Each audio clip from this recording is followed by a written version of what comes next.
जब मुझे इस बात से एतराज नहीं है। सर कह दिया कि अगर आपको मेरा फैसला मंजूर नहीं है तो मैं ये घर क्या ये मुल्क छोड़कर चला जाऊँ। तो तुम इस बात का इतना इशू क्यों बना रहे हो? सुबह से मैं ऑफिस में था, इतना ज्यादा काम था, मम्मी भी नहीं थी ऑफिस में। हाँ तो मैंने बस एक छोटी सी बात की थी। ड्रामा सीरियल लाडली के आने वाले एपिसोड में आप देखेंगे कि अरसल तो दोस्तों बहुत ही गुस्सा करने लगेगा अब नाजो पर। नाजो जो कि दोस्तों काफी देर से सुंदर से बदतमीजी कर रही होगी तो अरसल आएगा और आकर नाजो को कहेगा कि अब बस भी कर दो, मैं अब सुंदर के लिए कोई लफ्ज नहीं सुनना चाहता। तुम लोगों ने आखिर क्या समझा है मुझे? जब से शादी हुई है ममा का और बाकी घर वालों का तो रवैया ही बदल गया है मेरे साथ। आखिर ऐसा क्या गुनाह किया है मैंने?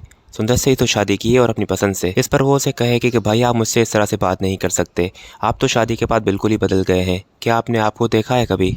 ये सब कुछ आपको सुंदर भाभी करवा रही हैं, आप क्यों नहीं समझते? आप ऐसे पहले बिल्कुल भी नहीं थे। अरसल उसे कहेगा कि अब बस, अब मैं नहीं सुनूंगा एक लफ्ज़ भी। सुंदर मेरी बीवी है, अगर वो गलत होती तो मैं उसे ज़रूर कुछ कहता, पर मैं सब कुछ देख रहा हूँ अपनी आंखों से कि क्या हो रहा है घर में। पर ना तो दोस्तों कहाँ समझने वाली होगी, वो अरसल को ये कहते हुए जाएगी कि मैं तो सिर्फ यहाँ पर सुंदर भाभी को ये कहने आई थी कि उन्होंने अम्मी से बदतमीजी की है, वो जाकर उनसे माफ़ी मांगे, पर आप तो खामखा मुझ पर गुस्सा करने लग गए। अरसल उसे कहेगा कि सुंदर माफ़ी मांगेगी अम्मी से, पर मैं उसे कहूँगा तुम जाओ यहाँ से। और फिर नाजो के वहाँ से चले जाने के बाद सुंदर अरसल को कहेगी कि मैंने ऐसा क्या किया है कि मैं जाकर आंटी से माफ़ी मांगूँ।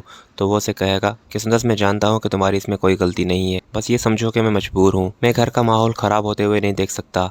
खैर दोस्तों उसके बाद नेक्स्ट सीन में आप देखेंगे कि अरसल को बहुत ही रिग्रेट होगा कि उसने जिस तरह से बात की है चचा जान से। वो सुंदर के साथ मिलने जाएगा, चचा जान से माफ़ी मांगेगा और उसे कहेगा कि मैं जानता हूँ कि आपको मेरा लहजा बहुत ही सख्त लगा होगा, पर सच पूछे तो मैं भी बहुत फंस चुका हूँ इन सब मामलात से, पर आपको मैं यकीन दिलाता हूँ कि आइंदा ऐसी कोई बात नहीं होगी। सुंदर मेरी जिम्मेदारी है और मैं उसकी पूरी हिफाजत करूँगा।